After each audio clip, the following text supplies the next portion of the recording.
Sebenarnya, spiritualitas dan agama adalah dua hal yang bisa saling berhubungan, tapi juga bisa berdiri sendiri.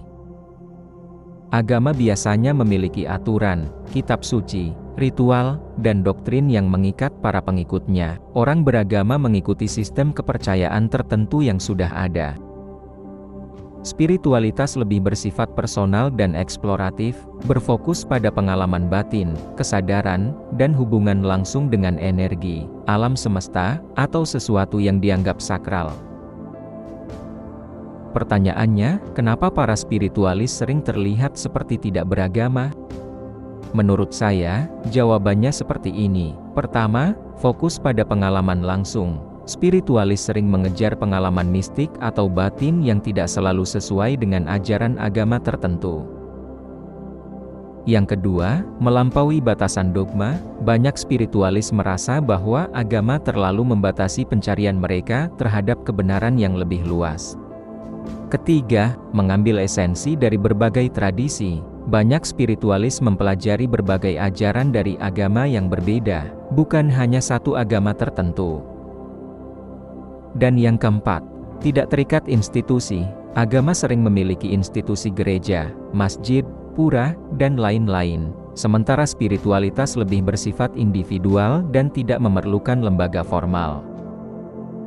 Kenapa orang beragama itu spiritual? Karena dalam setiap agama, ada unsur spiritualitas, seperti doa, meditasi, dzikir, atau ibadah lainnya yang menghubungkan seseorang dengan Tuhan atau kekuatan yang lebih besar. Jadi, perbedaannya ada pada pendekatan. Agama lebih sistematis dan terikat aturan, sedangkan spiritualitas lebih bebas dan eksploratif.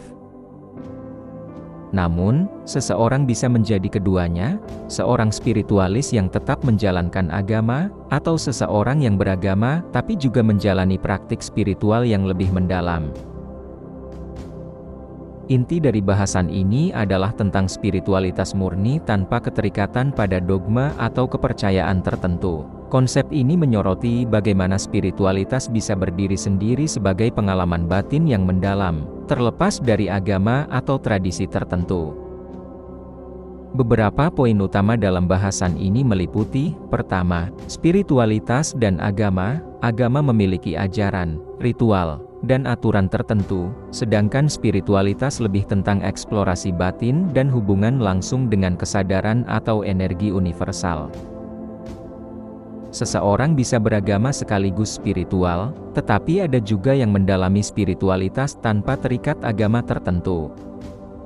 Kedua, esensi spiritualitas fokus pada kesadaran, kedamaian batin, dan hubungan dengan energi atau keberadaan yang lebih tinggi, menggunakan metode seperti meditasi, kontemplasi, atau eksplorasi energi tanpa bergantung pada sistem kepercayaan tertentu. Ketiga, kesadaran kolektif dan koneksi manusia menunjukkan bahwa spiritualitas bisa menjadi jalan untuk mencapai pemahaman yang lebih dalam tentang diri sendiri dan dunia, menghargai perbedaan tanpa harus terikat pada satu tradisi atau dogma. Keempat, visualisasi dalam konteks ini representasi visual dari sekelompok orang dengan latar belakang berbeda yang berkumpul dalam ketenangan, fokus ke dalam diri, tanpa simbol agama tertentu, menunjukkan keseimbangan antara modernitas dan nilai-nilai spiritual kuno. Dengan pendekatan ini, bahasanya menegaskan bahwa spiritualitas adalah pengalaman batin yang universal, terbuka untuk siapa saja tanpa harus mengikuti sistem kepercayaan tertentu.